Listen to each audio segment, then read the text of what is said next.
Hare Krishna.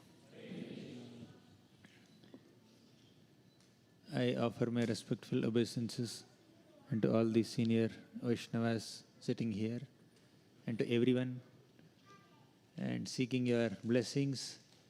I would like to share a few thoughts, insights on the episode of Gajendra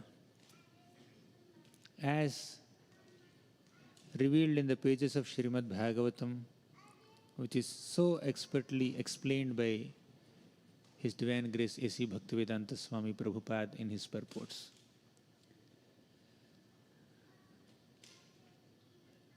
Gajendra was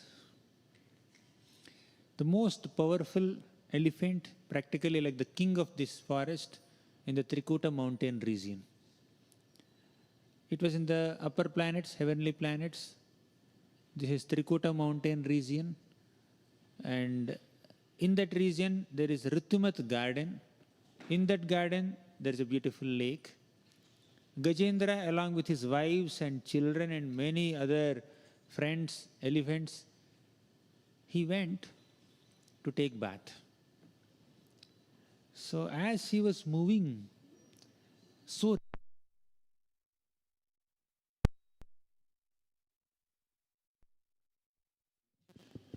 Hare Krishna, Hare Krishna, Hare Krishna. Oh, it's getting better. Hare Krishna. Okay, thank you. So Gajendra was moving along with his many other friends and family members and children and wives. He entered the cool waters of that lake in the Ritumat garden. Then Gajendra started sucking water into his trunk and splashing that water on all his children and family members. It takes a great endeavor, so much of endeavor to do it. But Gajendra was doing very happily. Gajendra was not even noticing the passage of time.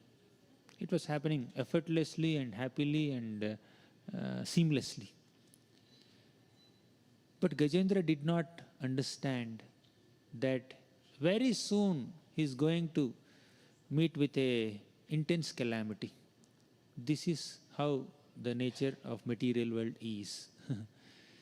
So, although there is so much of hard work and endeavor in what we are doing, because of our desire for sense gratification, because of finding some pleasure as a result of our efforts, we continue our efforts. So Gajendra found it very happy and joyful to suck water and then splash it on his children. But when we are in a very comfortable situation, materially prosperous situation, suddenly Maya will just attack us. Maya will throw some reversal in front of us. So how do we respond depends on our maturity, on the kind of maturity that we have developed with the practice of spiritual sadhana. So Gajendra, as he was nicely enjoying in these waters, suddenly an angry crocodile came and caught his leg, as everybody knows. Gajendra must have thought, oh, this crocodile will leave me. This crocodile may leave after 5 minutes or 10 minutes, or maybe after one day it will leave. But this crocodile was not leaving at all. 1 day passed, 2 days passed, 10 days passed, 1 month passed, 1 year passed, 1,000 years passed. 1,000 years, can you just imagine? Sometimes we may think that it's a fictitious story. How can an elephant be caught by a crocodile for 1,000 years? It's too much. Not too much. It's a different planetary system only. It happened in a different manvantara, 4th manvantara it happened. So, yes, it's possible. But let's see the principle here. When we are happy and comfortable in the material world, in a very wonderfully prosperous situation, suddenly we may face some reversal. How many of you had the experience of facing some reversal as you are comfortable in your life? Suddenly some discomfort comes. Suddenly some kind of unpleasant moments just arrive.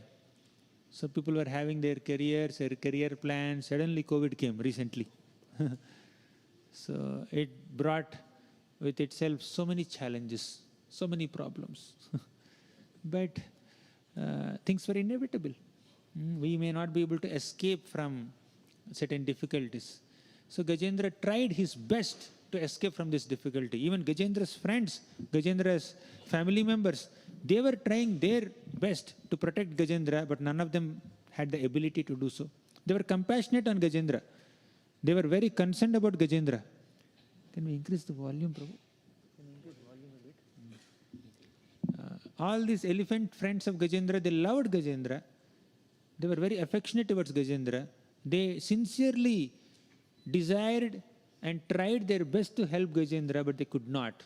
How many of you had the experience of receiving help from your friends, but that was never sufficient enough to counteract your misery?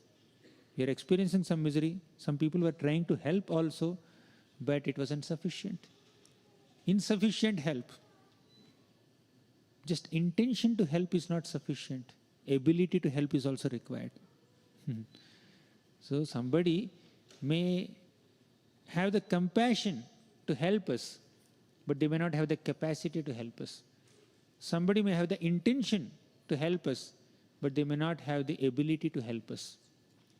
All these friends of Gajendra, they had the intention to help, but they did not have the ability to help. If Gajendra was attacked by this crocodile on the land, probably Gajendra and all his elephant friends would have trampled the crocodile and made a chutney out of it, made a pulp out of it. But somehow, Gajendra was not attacked by the crocodile on the land, but in the water. Gajendra was very powerful on the land, but not in the water. Similarly, we may be very powerful and influential in certain area, certain geographical location. What we say is Vedavakya there.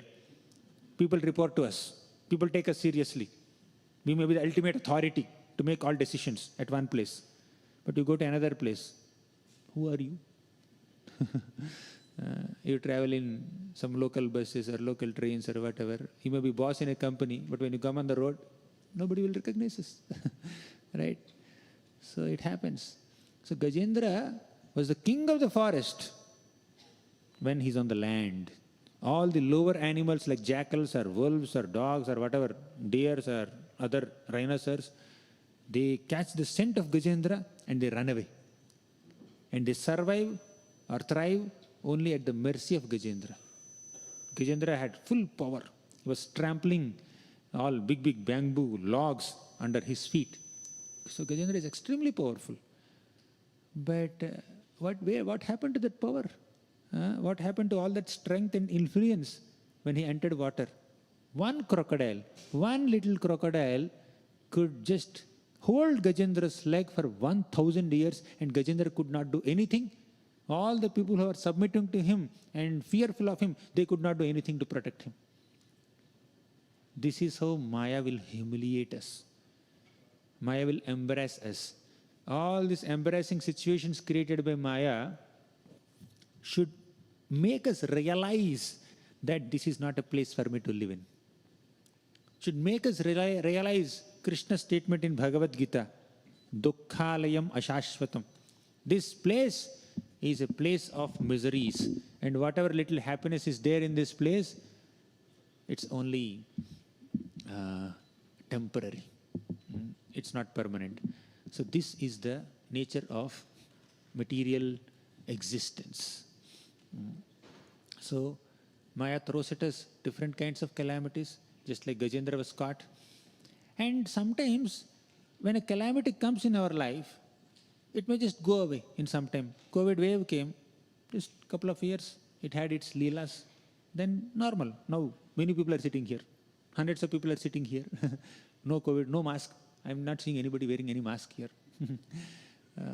So it went. But sometimes a calamity can come in our lives, whole life it will not leave us. We have to live with certain problem. It could be chronic disease.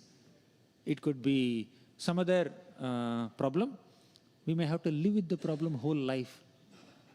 So Gajendra had to live with this problem for 100 years. So in such situations, the only weapon that we have is tolerance, the weapon of tolerance, nothing else. So Gajendra was expecting crocodile may leave me, but it's not leaving. And Gajendra, his strength was depleting day by day, moment by moment, month by month, year by year. Energy was depleting because he was not getting his food. Gajendra was not getting his food. On the other hand, crocodile was getting nourished because it's inside the water. So this is the predicament of Gajendra.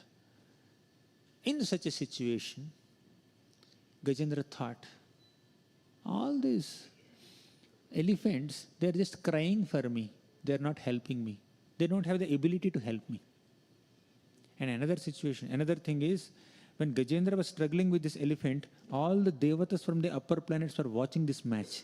Just like cricket match is happening and then people watch from galleries and big stadiums, right? Like that, all the devatas from the different planets, they were watching this fight that's happening between Gajendra and crocodile. First time, an elephant and a crocodile are fighting with each other. It's very interesting. Elephant is trying to pull the crocodile outside water and the crocodile is pulling the elephant inside water. Very interesting match. They were watching. And all these devatas had the ability to protect Gajendra, but they have no intention to protect Gajendra. They have the capacity to protect Gajendra. They did not have the compassion to protect Gajendra. Devatas had the ability. Elephants did not have the ability. So we find in this world people who may want to help us, but they can't help us. And people can help us, but they don't want to help us. But who is that person who has the ability to help us and also has the intention to help us? Capacity to help us and compassion to help us. That is Krishna only. Only Krishna has both. All others have very limited. There's one more, third dimension also. I spoke only two. Third is also there. I'll speak after a while. So all the devatas were thinking that he's not asking our help. Why should we go and help? Although they had the ability, they never asked for, they never came to protect Gajendra. So in this way, 1,000 years passed and Gajendra went into a contemplation, deep introspection. Nobody is able to help me. There must be somebody in the entire universe, in the entire existence, who may have the capacity to help me. Whoever that person may be, to whomsoever it may concern. I'm writing this letter. I'm offering this prayer. Please come and protect me. Whoever has the ability to protect me, you can please come and protect me. That's how Gajendra offered prayer. Gajendra did not call Krishna, Rama, Narasimha, Varaha, Vamana, Matsya, Kurma. No, he did not take any names. Gajendra just offered a prayer in which he described the qualities of a supreme person, supreme controller, Ishvara. Whoever that person may be, let him come and protect me. He did not name that person. And how come he remembered this prayer suddenly? Gajendra was a pure devotee called Indradyumna Maharaj in his past life. Somehow, because of the curse of Agastya Muni, he became an animal, he became an elephant. So the Lord, out of his gratitude for receiving service from Indradyumna Maharaj, the Lord just reminded Gajendra of some prayer that he has learned, he has offered, he has memorized in his past life. So Gajendra could remember that prayer and he offered that prayer. Prabhupada writes in the purport, it's good to remember some prayers. It's good to remember some shlokas, as many kids are remembering Gita shlokas here. So it can help us even in the next life also. Gajendra offered this prayer. Om Namo Bhagavate Tasmai Yata Etachidatmakam. Like that he offered so many prayers. I'll discuss a couple of prayers in this. One prayer is, Gajendra said that Namo Namaste Khilakaranaya Nishkaranaya Adbhutakaranaya Sarvagabamnaya Maharnavaya Namo Pavargaya Parayanaya Namo Namaste Akhilakaranaya. Oh Krishna, oh Lord. He did not say Krishna, but oh Lord. Akhila Karanaya, you are the cause of all causes. Nishkaranaya. You yourself don't have a cause. You cause all causes, but you are not caused by someone else or something else. Right? Krishna says in Bhagavad Gita, Name viduhu suraganaha prabhavam nama harshayah aham adirhi devana maharshinam cha sarvashaha. I am the Adi, I am the origin of all devatas, all maharshis. They cannot understand me, but I understand everybody. Name viduhu suraganaha prabhavam nama harshayah. So in this shloka, Gajendra is saying, Namo namaste akhila karanaya. You are the cause of all causes. Nishkaranaya. You yourself don't have a cause. Therefore, Adbhuta Karanaya. You are Adbhuta Karana. Wonderful cause of everything. Sarvagamamnaya Maharanavaya Namopavargaya Parayanaya. Sarva Agama Amnaya Maha-Arnavaya. Just like all rivers flow towards the ocean. Similarly, all the spiritual paths flow towards their ultimate destination of Krishna. Krishna is that ocean. All the spiritual paths, whether it is Karma Yoga path or Jnana Yoga path or Bhakti Yoga path, they all culminate in Krishna. They are aiming to come to Krishna. But their approaches are a little different. Their realizations are also different. Morning, we were discussing one example. Take an apple. You see the apple with your eyes. Don't bring other senses in contact with that apple. You will only see it red color. Some ball, some object with red color. That's all. You touch that apple. You will feel whatever its temperature. You can't understand more than that. And you hear about that apple. You get some realization of that apple. And you smell that apple. You get some aroma of that apple. You are not using other senses. You are approaching it with only one sense. So with these four senses, eyes, nose, ears, touch, you are taking benefit of the apple only partially. Very, very minimal benefit you are getting. But when you eat the apple, when you taste that apple, when you put it in your mouth, you will get complete benefit, isn't it? Similarly, the Lord is same. When you approach the Lord through Karma Yoga, means through your work, you will approach Him to some degree, you will realize Him to a certain extent. You approach the Lord through Jnana Yoga, through your philosophical analysis and all. You will only realize His Brahman aspect, right? The Brahma Jyoti aspect. You approach the Lord through Dhyana Yoga. You will realize Him only as Paramatma. Dhyana. Dhyana avastita tadgatena manaso pashyantiyam yogino. So in Dhyana, they meditate on Paramatma and they only realize Paramatma feature. But if you approach Him with Bhakti, then you will realize Him completely. So either through Jnana Yoga or Dhyana Yoga, either Jnana path or Dhyana path, Ashtanga path or Bhakti path, you are trying to approach the same Lord. But depending on your approach, you are realizing the Lord partially or completely. Right? Partial realization through other yogas, complete realization through Bhakti Yoga. Same apple. Approach with other four senses, you will get only partial benefit of it. Actually, very minimal benefit of apple. When you eat it, you will get full benefit. Similarly, when you approach the Lord with selfless, loving, devotional service, you will completely understand Him and appreciate Him and realize Him. That's why Bhakti Yoga is the best of all paths. Karma Yoga. Yoga means trying to connect with the Lord. Karma Yoga means trying to connect with the Lord through your activities. Right? But you may work for somebody, but you may not love that person. Bhakti Yoga means connecting with the Lord through love. You may work for someone, but you may not love that person.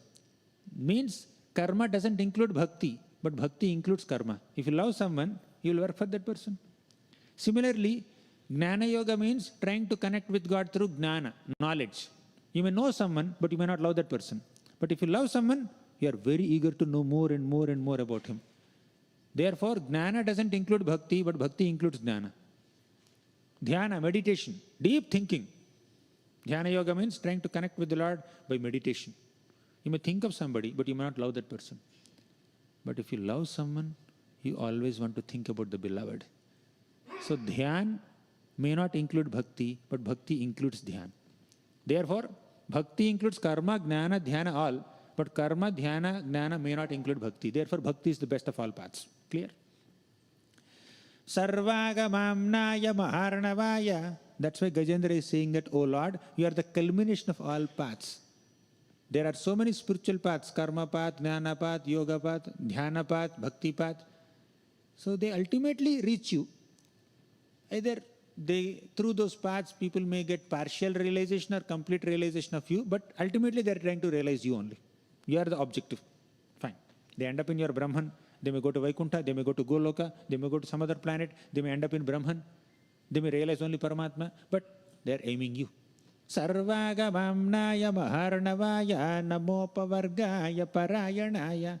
Namo apavargaya parayanaya. The Lord is the ultimate object of all who are aspiring for liberation. In this way, he glorified the Lord. Gunaranicchanna chidusmapaya tatkszobha vispurjita manasaya naishkarmya bhavena vivarjitagama swayam prakashaya namaskaromi. Further he said, Gunaranicchanna chidusmapaya.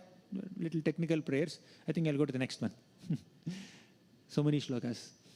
But next one is very important, very profound. 17th one. 8.3.17. In this shloka, Gajendra offered such a heartfelt prayer in great desperation. He didn't have the ability to handle this predicament, this difficulty anymore. He said, Madrik prapanna pashupasha vimokshanaya. You also want to recite? Madrik prapanna pashupasha vimokshanaya muktaya bhuri karunaya namolayaya swamshena sarvatanu bhrinmanasi pratita pratyagdrishe bhagavate brihate namaste. Madrik prapanna pashupasha vimokshanaya. Gajendra is saying, Madrik, people like me. Prapanna, who surrender unto you. People like me surrender unto you. Who is that person? Pashu. I am a Pashu. Gajendra said. Of course he's a Pashu. He's an animal. But it's not just a prayer of Gajendra only. It's the prayer of everybody. Prabhupada writes, no offense to anyone, but Prabhupada writes that anybody who is under the clutches of material mode, Sattvagun, Rajogun, Tamogun, is a Pashu only. Pashu Pasha, an animal who is bound by the ropes of three material modes. Here, Gajendra was bound by the jaws of crocodile. All the conditioned souls are bound by the gunas of Maya. So, Madrik Prapanna Pashu Pasha. If a Pashu who is under Pasha becomes Prapanna, becomes a surrendered soul unto you, like me, then what will you do? Vimokshanaya. You will release them from bondage. Krishna said in Bhagavad Gita, same thing. Daivi hiesha gunamayi mama maya duratyaya mame vaye prapadyante maya metam tarantite. This material maya is gunamayi. It has three material modes, sattva, rajas, tamo gunas. Mama maya duratyaya. It's very difficult to surpass this maya ordinarily. But it becomes very easy when you take shelter of Krishna. Mame vaye prapadyante maya metam tarantite. Take my shelter, Krishna's shelter, and we'll be relieved from Maya. That's what Gajendra is doing. Madrik prapanna pashupasha vimokshanaya. Now you say, I think by this end of the class you should remember this shloka. Madrik prapanna pashupasha vimokshanaya. How many devotees are here?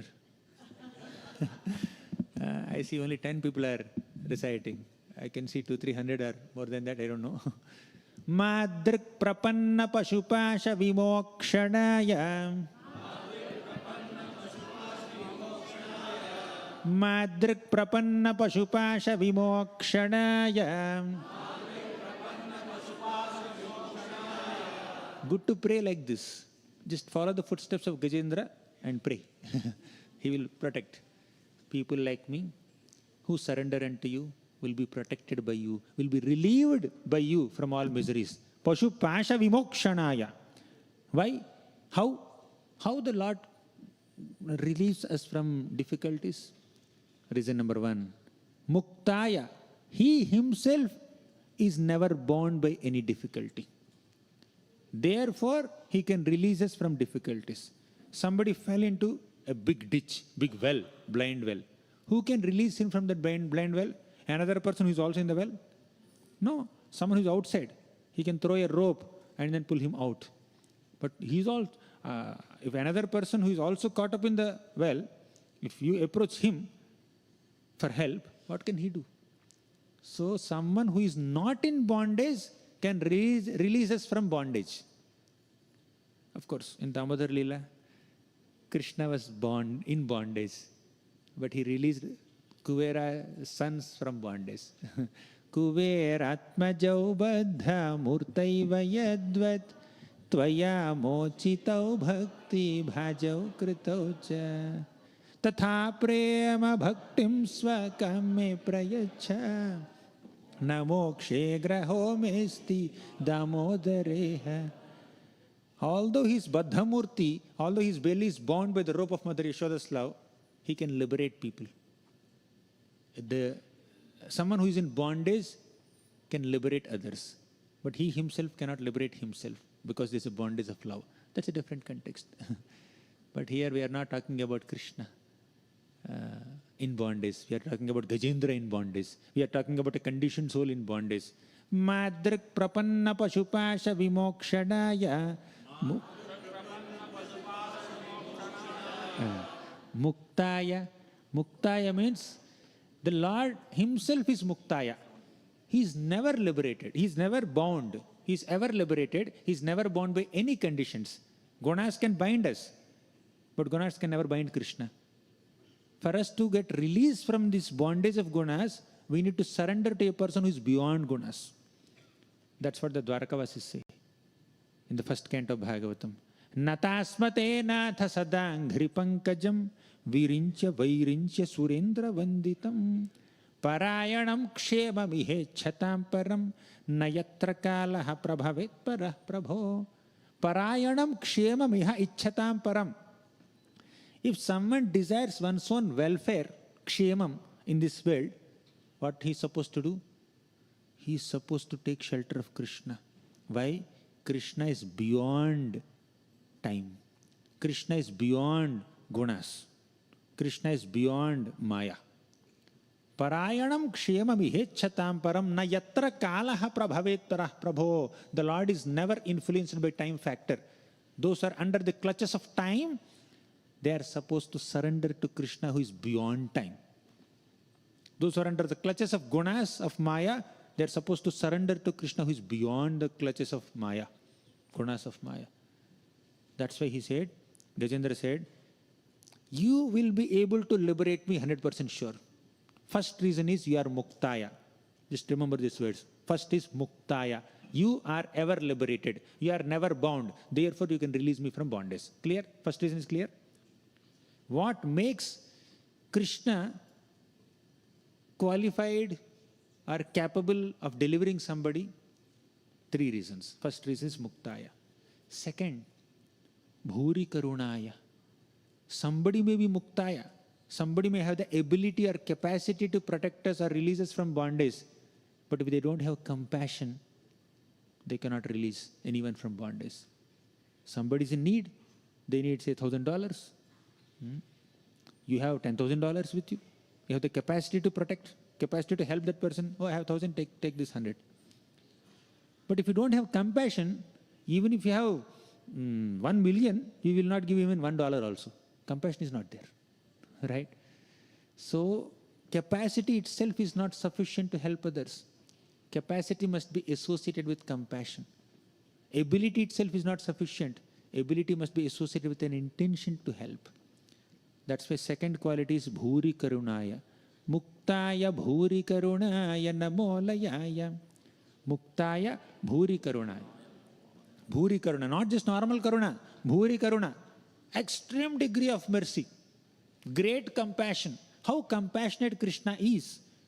Uddhava says in the third canto of Bhagavatam, he says, Ahobakiyam stanakalakutam jighamsayapaya yadapya sadhvi lebhegatim dhatruchitam tatonyam tam kam vadayalum sharanam rajema. A witch, a Rakshasi, came with a malicious intention to kill Krishna by feeding him poisonous milk. But Krishna gave her the position of a motherly nurse in the spiritual world. How compassionate Krishna is. Can there be anybody who is more compassionate than Krishna? Kamvadayalam Sharanam Rajema. Who is that person who is more compassionate than Krishna, to whom I have to surrender? No. No one. I cannot find anybody else. So, take shelter of Krishna. Padbhyam bhakta hridistabhyam vandyabhyam loka vanditaih angam yasyaha samakramya bhagavanapi tatstanam yatu dhanyapi sasvarga bhavapa janani gatim Krishna bhuktastanakshiraha kimugavo numataraha. If Krishna has given the position of a motherly nurse to Putana in the spiritual world, what position or what boon does Krishna give to all the gopas, all the gopis and cows of Vrindavan who lovingly offered him milk without poison?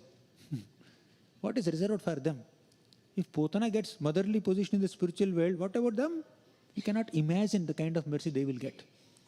That's the extent to which Krishna can show mercy on people. Aghasur came with a malicious intention to kill all the Vrajavasis. First he wanted to kill all the Gopas. When Gopas die, their parents, the gopis, the elderly Gopas and gopis will die. He wanted to kill all the calves. When the calves are killed, then all the mothers, cows will die. That's how our Aghasur wanted to wipe out entire Vrindavan community. But what did Krishna do? He gave him liberation. Okay, take liberation. Who else can be more merciful than Krishna? Krishna is generally very merciful. In Vrindavan, he is even more merciful. Whenever a devotee is in difficulty, the Lord will come. Bhakta paya bhujanga garudamani trailokya rakshamani gopi lochana chatakam budamani saundarya mudramani yah kantamani rukmini ghanakucha dvandvaika bhushamani shreyo deva shikhamani dishatuno Gopala Chudamani Bhakta Paya Bhujanga Garudamani. Whenever the devotees are in trouble, immediately the Lord will come, sitting on the back of his Garuda. Trailokya Rakshamani. In the three worlds, wherever his devotees are there, if they are undergoing some troubles, Krishna will come to protect. That is Krishna's capacity. Krishna's compassion, not just capacity, compassion also. So, Gajendra said, Muktaya Bhuri Karunaya Namolayaya. You are Muktaya, you have the capacity to protect us. You are also Bhuri Karunaya. You have great compassion to protect us. No one can be more compassionate than you. He Gopalaka, he Kripa Jalanidhe, he Sindhu Kanyapate, he Kamsantaka, he Gajendra Karuna, Parina, he Madhava. He Ramanuja, he Jagatraya Guru, he Pundari Kakshamam, he Gopi Jananatha Palaya Param, Janami Natvam Vina. He Gopalaka. Krishna, you are a cowhead boy. Kripa Jalanidhe. Kripa Jalanidhi means Krishna is a reservoir of all kripas. He Gopalaka, he Kripa Jalanidhe, he Sindhu Kanyapate. You are Sindhu Kanyapati. Who is Sindhu Kanya? Lakshmi Devi, because she appeared from the Sindhu, milk ocean. He Sindhu Kanyapate, he Kamsantaka, you are the killer of Kamsa. Gajendra Karuna, you delivered Gajendra. Parina he Madhava, protect me also. If the Lord can liberate Gajendra, if the Lord can liberate Putana, if the Lord can liberate Aghasur, will the Lord not liberate a struggling sadhaka? He will protect us, definitely. And ultimately, devotee's aim is not liberation, by the way. The devotee's aim is to be reinstated in one's original constitutional position as servant of Krishna, lover of Krishna. That's the aim of a devotee. Liberation, who wants? Devotee doesn't want. Mukti Devi comes and folds her hands Can you please accept me, my dear devotee? No, I don't want. Doors are closed. Devotee doesn't want liberation also. Even the Lord gives liberation. 4 types of personal liberation, not even impersonal liberation. Devotee will not accept. Salokya sarishti samipya sarupyaikatvam diyamanam na grihananti vina mat sevanam janaha. Salokya, liberation, is a personal liberation where you get to enter the same planet as the Lord. Salokya. Sarupya, same form as the Lord. Samipya, being very close to the Lord. Sarishti, same opulences like the Lord. Aikatvam, impersonal liberation. Diyamanam na grihananti, even if the Lord personally offers these liberations to a devotee, the Lord doesn't, devotees don't take it because they want service. But sometimes, circumstantially, when a devotee is caught up in some trouble, devotee may specifically request the Lord to liberate him from that specific difficulty. That's what Gajendra is doing now. So, why will the Lord liberate? How will the Lord liberate? What are his qualities to protect a devotee? 1, Muktaya. 2nd, Bhuri Karunaya. 3rd, you can see the next line. 3rd, no. 3rd, in the 2nd line, you see the 3rd line. 3rd point. Namo Alalaya. Muktaya Bhuri Karunaya Namo Alayaya. What is this Alayaya? The Lord is completely aware of our situation. Somebody may have the capacity to protect us, somebody may have the compassion to protect us, but they are not even aware that we need some help. Right? We need some help. We are not communicating it. Even if we are communicating it, they are somewhere else. They are kind, generally. They are able. They have the ability also. The other example, they have $10,000. They are very kind also. But they don't know that you need some $100. They don't know. How will they help? But the Lord is completely aware of devotee situation. Wherever the devotee may be, the Lord is aware. Oh, this devotee is in need. How the Lord becomes aware of the devotee situation? The second 2 lines you can see. Swamshena sarvata nubhrin manasi pratita. Swaamsha. By his own personal expansion as Paramatma, he stays within the hearts of every living being, every embodied being. Swaamshena sarvatanubhrin. Sarva means all, tanubhrin means embodied living beings. Manasi pratita, within the heart, he will be resplendent. He's staying. Even if the living being commits such sinful activities and abominable activities and takes birth as worm in stool also, Krishna will not leave that person. Who else can be more kind? You have rejected me. You entered the species of worm in stool or ants or insects. I will not be with you. No. Krishna enters the heart of that living being. Who else can be more closer to us than someone who is living within our hearts? Krishna is there right within the heart. Krishna is there right inside our hearts, and he is the closest person. We may think this friend is very close to me, this devotee is very close to me. Yeah, they may be close, but they can't be as close as Paramatma. The more we perform bhakti, the more we realize and acknowledge the existence of Paramatma in our hearts and hear his voice.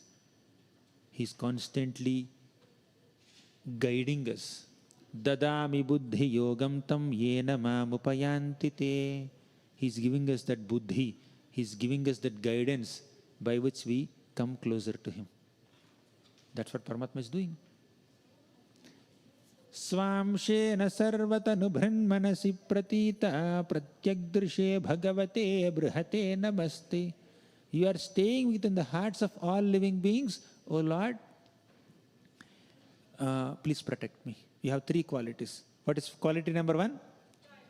Muktaya. He has the capacity to protect us. 2nd, he has the compassion to protect us. 3rd, he has awareness. He is cognizant. You want to remember it easily? CCC. We know 1 CC, Chaitanya Charitamrita. This is CCC, C cube. He has the capacity, he has the compassion, and he has the cognizance to protect all of us. He's aware of our situations. Even before we go and offer a prayer to the Lord is aware of what we need. He is aware of our needs, our moods, our deeds, and He will reciprocate with us, with our prayer, with our intentions, with our sincerity. No prayer is unheard. Krishna hears all prayers. No service is unrecognized. Krishna recognizes all our services. Why Krishna recognizes all services? Because He's there everywhere, He's all pervading. Secondly, once He recognizes our services, what is that feeling that comes into His heart? Gratitude. Krishna becomes grateful. Even if you offer little water and some tulsi leaves to Krishna, Krishna becomes so grateful. It is mentioned in Gautamiya Tantra. Krishna becomes so grateful that he feels that this devotee has purchased me with the payment of this tulsi leaf, with the payment of this little Ganga water. Tulasi dala matrena jalasya chulukenava. So if you just offer tulsi leaves and Ganga water, Krishna feels that this devotee has purchased me. I am his property now. He is akinchana vittaya. Kunti Mata says, Namo akinchana vittaya nivritta gunavrittaye atma ramaya shantaya kaivalya pataye namaha. Krishna feels that he has purchased me. I am his wealth, I am his property, I am under his control. Aham bhakta paradhino hyasva tantra ivadvijaha. I am bhakta paradhina, I am completely under the control of my devotee. Bhakta vashyata, bhakta vatsalyata, bhakta paradhina, bhaktair jitatvam. These are the words that are described in our scriptures to describe the Lord's compassionate nature. He wants to be under the control of his devotees. So, Gajendra is offering this prayer. Oh Lord, you have all these three qualities: compassion, cognizance, and capacity. Ability, intention, and awareness. Ability, intention, and awareness. He has the ability to help us, intention to help us, and is aware that we need help. Therefore, please come and protect me. Another important turning point in Gajendra's life. As he's offering prayers, he's evolving in his understanding and he's evolving in his expectations from the Lord. Initially, somebody may surrender to the Lord to get relieved from some difficulties. Yesterday we were discussing Arto, Jignasur, Artharthi, Gnani, cha Bharatarshabha. Artha Bhaktas means those who are relief seekers. They come to the Lord seeking some relief. Artha Bhaktas. Gajendra is initially an Artha Bhakta. But after some time, you know what Gajendra said? My dear Lord, even if you release me from the bondage of this crocodile, I don't wish to continue living in this ignorant material body of an elephant. The real release that I am requesting from you is not release from the jaws of crocodile, but the release from ignorance, release from bodily conception, release from ahankar. So the ultimate prayer of a devotee is not just release from a difficulty.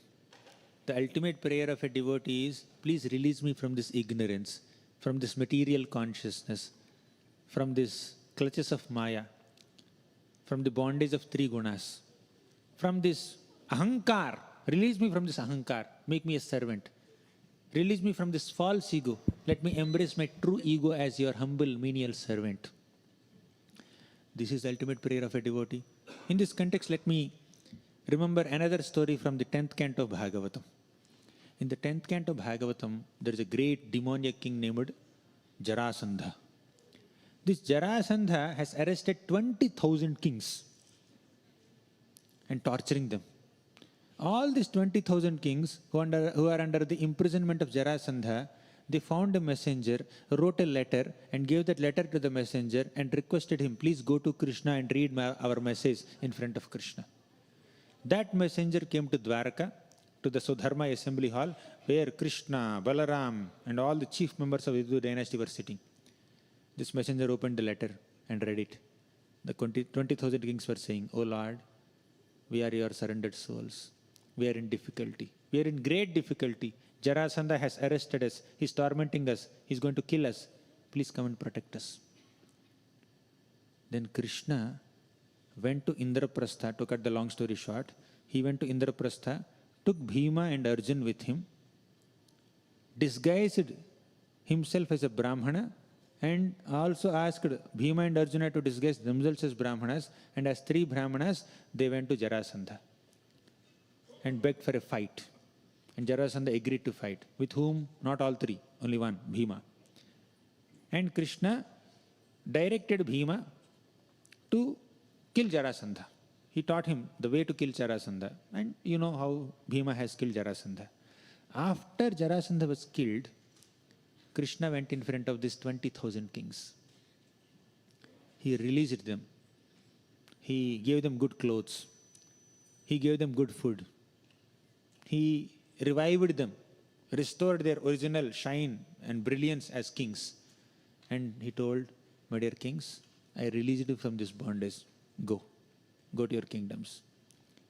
But these 20,000 kings said, Krishna, thank you for releasing us from this imprisonment of Jarasandha.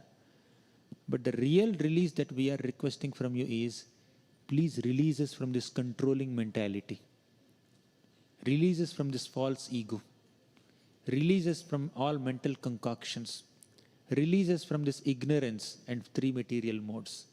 We are kings. We are kshatriyas. We constantly desire to expand our kingdoms. We constantly desire to conquer each other and merge others' kingdom into our kingdom. This is our desire. We are like this. Please release us from this mentality to conquer others or expand our kingdoms, expand our empires, and this desire to control and lord over this material nature. So Mother Earth looks at these kings and laughs. Bhumata, she looks at these kings and she laughs. He is claiming proprietorship over me. I am the Lord's consort. All this earth planet, entire planet Earth belongs to the Lord, and some king comes and claims, this earth belongs to me. This earth is mine. And he will rule the earth for a few days or a few decades, and he will die. Another king will say, this earth belongs to me. This land belongs to me. And another king is claiming another portion of land, another portion of earth. This king will go and kill the other king, and he will say, that land also belongs to me. In this way, on this planet, how many millions and millions of people have claimed proprietorship over Mother Earth? How many tried to exploit Mother Earth's natural resources? And how many survived? How many managed to do so? And for how long? Every single person who claimed proprietorship over Mother Earth left Mother Earth or merged into Mother Earth, their bodies, right? So, nothing belongs to anybody in this material world. Everything belongs to Krishna. Everything came from Krishna, everything goes back into Krishna, and during its manifestation stage also, everything belongs to Krishna. That's why Krishna said, Aham sarvasya prabhavo mattaha sarvam pravartate iti matva bhajante mam buddha bhava samanvitaha. Please understand that everything emanated from Krishna. Aham sarvasya prabhavo. Everything emanated from Krishna. Mattaha sarvam pravartate. Everything is pervaded by Krishna. Iti matva bhajante mam. Understanding me in this way, if you do bhajan, if you serve me, if you worship me, if you offer devotional service unto me, buddha bhava samanvitaha, I consider you intelligent person. And not only engaging your buddhi in Krishna, but also developing bhava for Krishna. Buddha bhava samanvitaha. So this 20,000 kings said, O Lord, you released us from this imprisonment, but even after coming out of this prison, we are still under the prison only. What is that prison? The prison of Maya, the prison of controllership, the prison of lording over this material nature, the mentality of lording over this material nature. As long as we have this contaminated consciousness to lord over this material nature, or ignorance or false ego, so many false identities. I'm the proprietor, I'm the master, I'm the enjoyer, I'm the creator, I'm the controller. We are in bondage. Pashu Pasha. That is Pasha. You may think that I am controlling someone. But who thinks that he is controller? One who is controlled by Maya thinks that I am a controller. Only that person who is under the control of Rajogun, Tamogun, thinks that I am controlling something. Nobody can control anything. Krishna is the supreme Ishvara. He is the supreme controller. Even if someone manages to exercise one's control over few people or few things, that's only for short amount of time. Nobody can perpetually be a controller, supreme Ishvara. Impossible. So the 20,000 kings arrested by Jarasandha prayed like this. Similarly, Gajendra also prayed. Gajendra prayed that, O Lord, even after you release me from this bondage of this crocodile, I don't want to live in this animal body, this elephant body.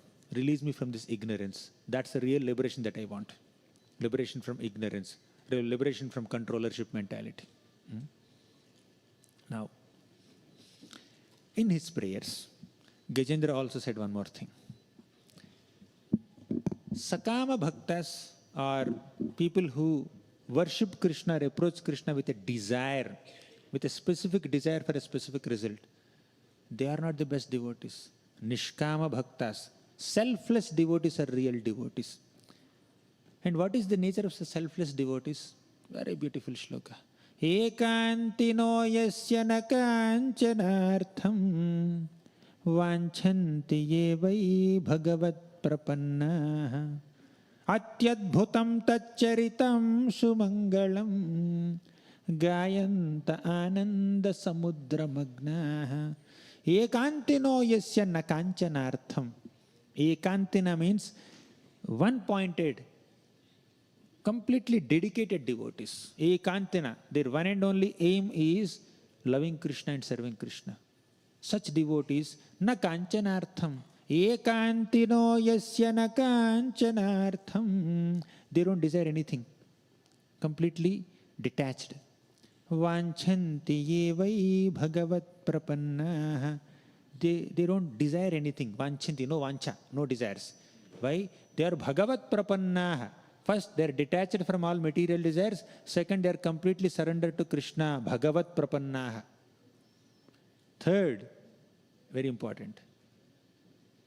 He says, Gajendra says, Atyadbhutam tacharitam sumangalam gayanta ananda samudra magna. They're completely immersed in the descriptions of Krishna's Nama, Rupa, Guna, Leela.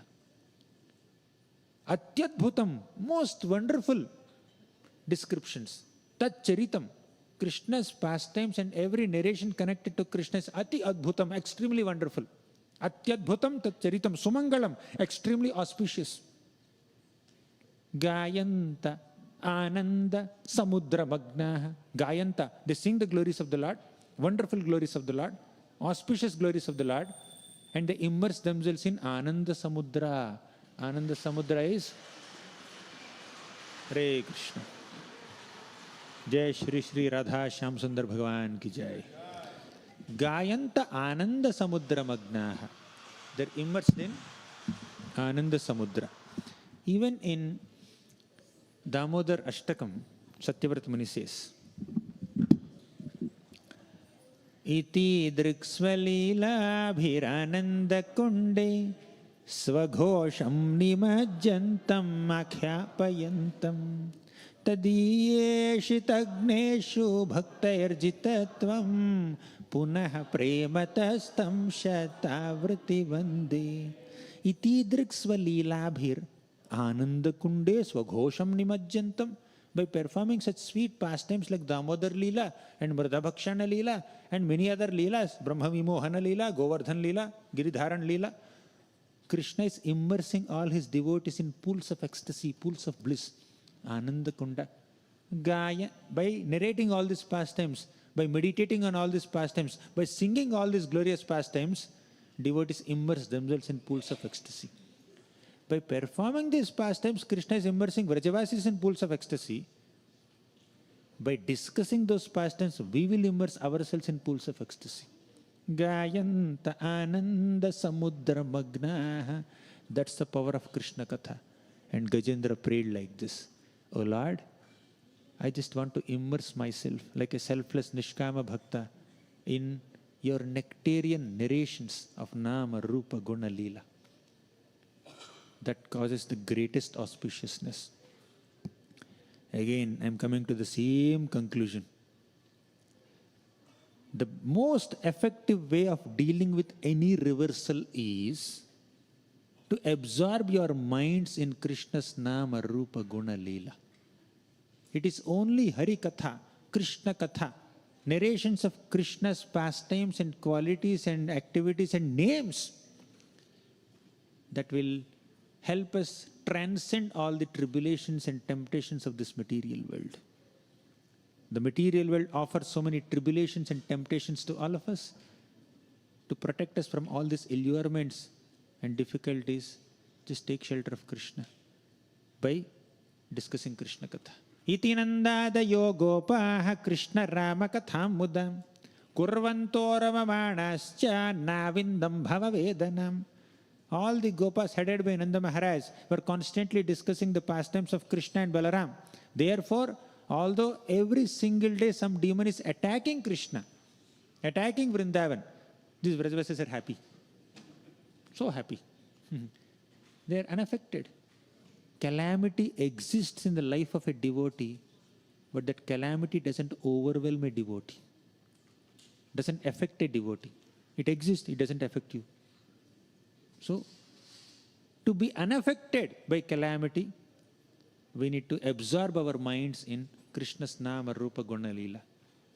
When you are experiencing Ananda, when you are immersing yourself in Ananda Samudra by discussing Harikatha, then if you are Ananda Samudra Magna, if you are immersing yourself in an ocean of bliss of discussing Krishna Katha, what will this material misery do to us? Whether it is Adhyatmika Klesha or Adi Bhautika Klesha or Adi Daivika Klesha, it doesn't affect a devotee.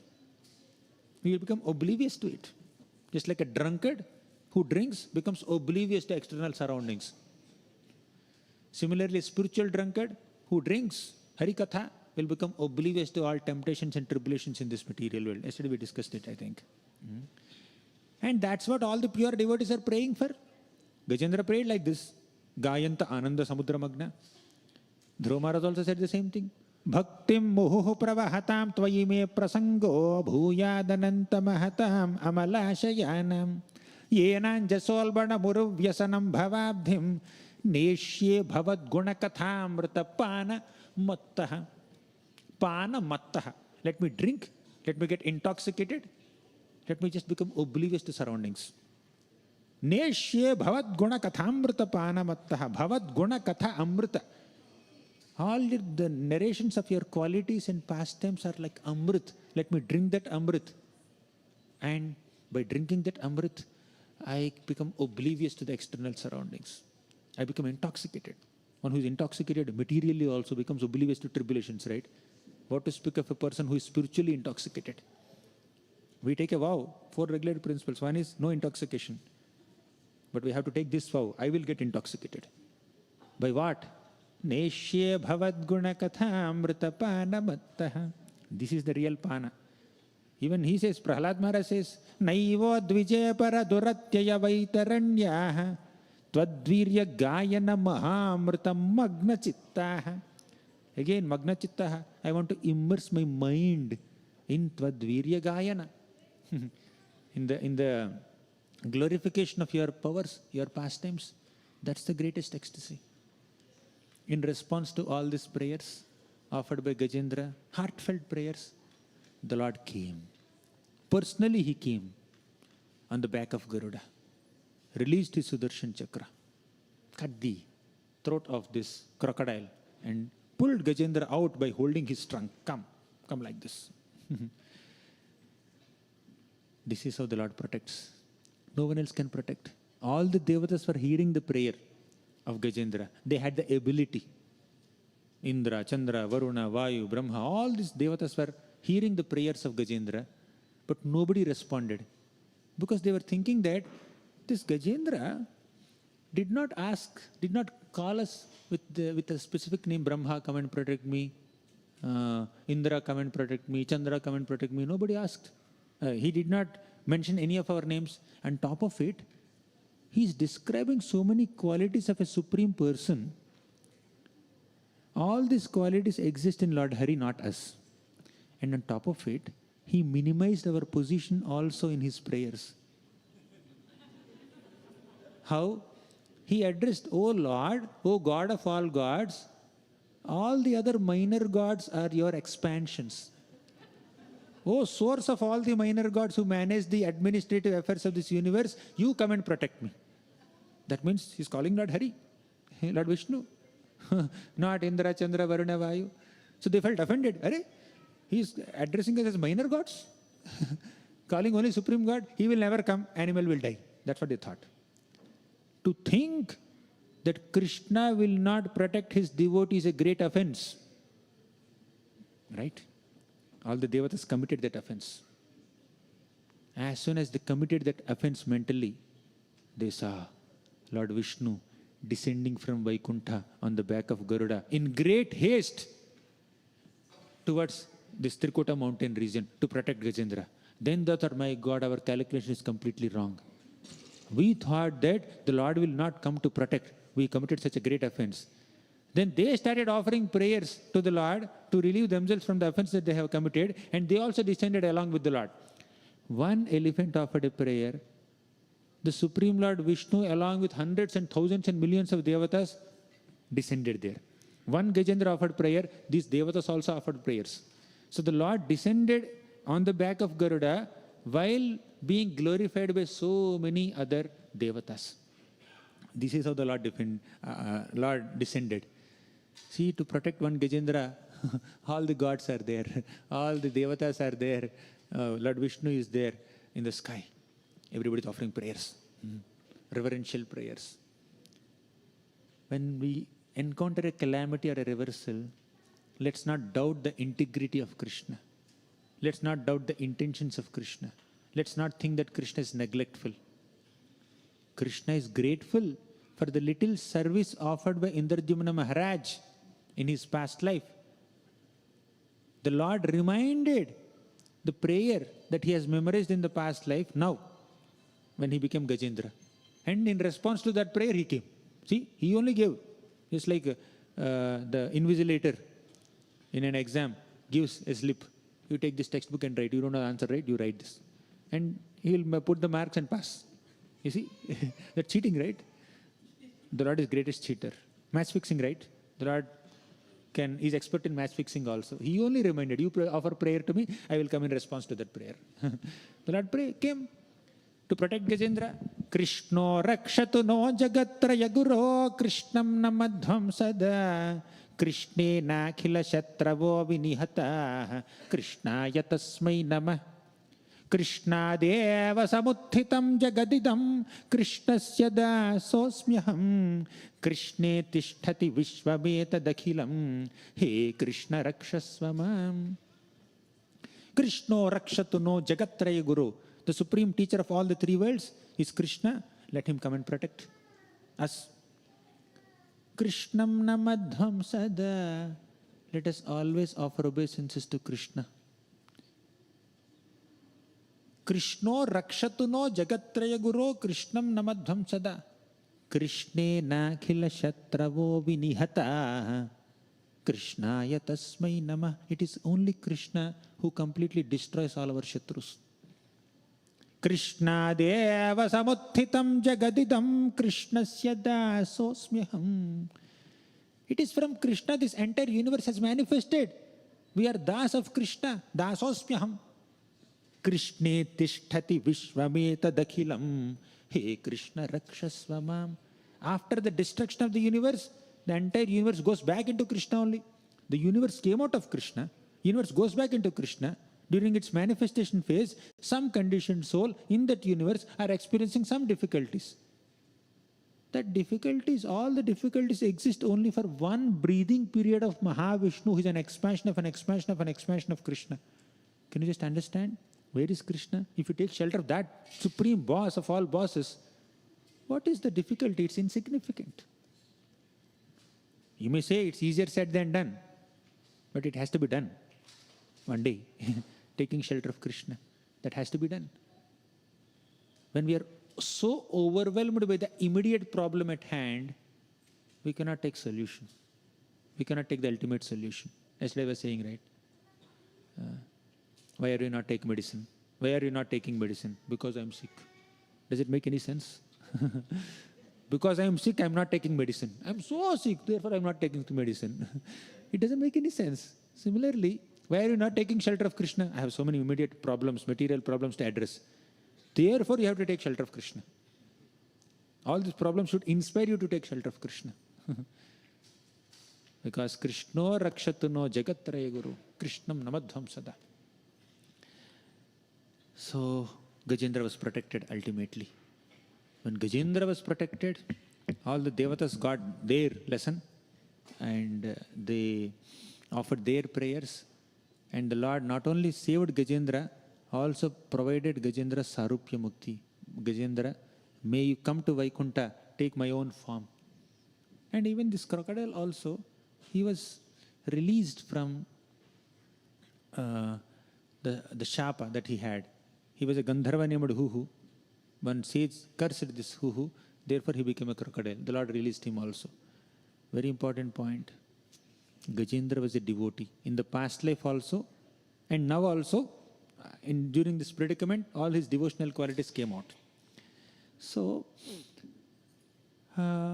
this crocodile, although it was killed by Lord Vishnu actually liberated him, isn't it? Liberated him from that crocodile form and gave him his original Gandharva form as Huhu. What was the qualification of the crocodile? Just like Gajendra had a qualification. Previously he was a devotee. But this Gandharva, who offended a Muni, I think Ashtavakra Muni or somebody, right? Agastya, Ashtavakra, right? So he offended a Muni, and because of that he became a crocodile. So there is no mention of his past devotional service. But the qualification of this crocodile is he held on to Gajendra's foot for 1000 years. Even with a negative intention, if you somehow hold on to the lotus feet of a devotee, you will be liberated. Lord will show mercy.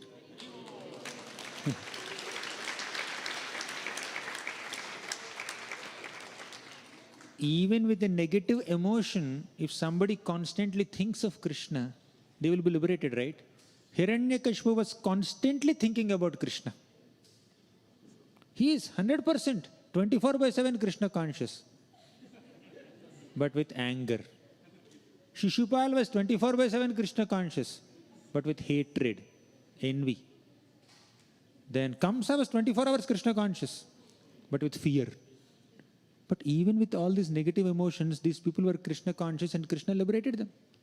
Similarly, for good reason or bad reason, somehow or the other, if you come in contact with a devotee, that should only uplift us spiritually.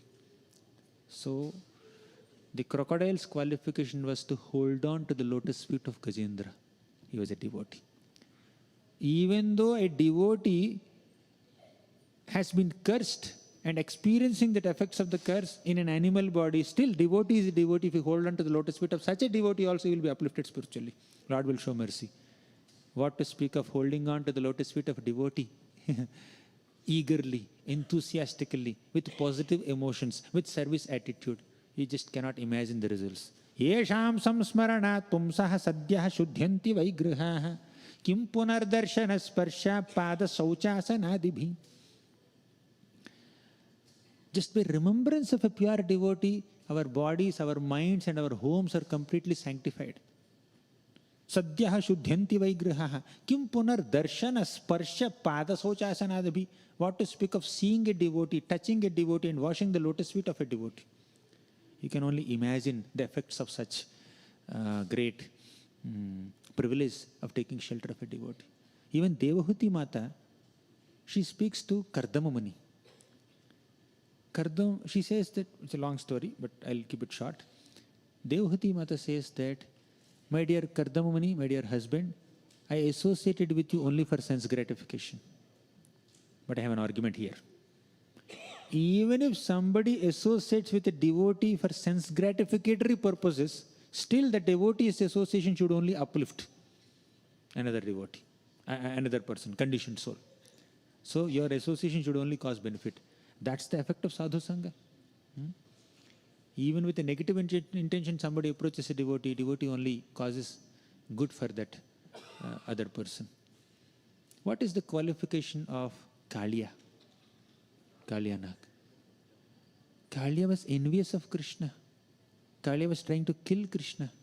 But still, Kaliya got the greatest privilege of embracing Krishna, hugging Krishna like this for one muhurta.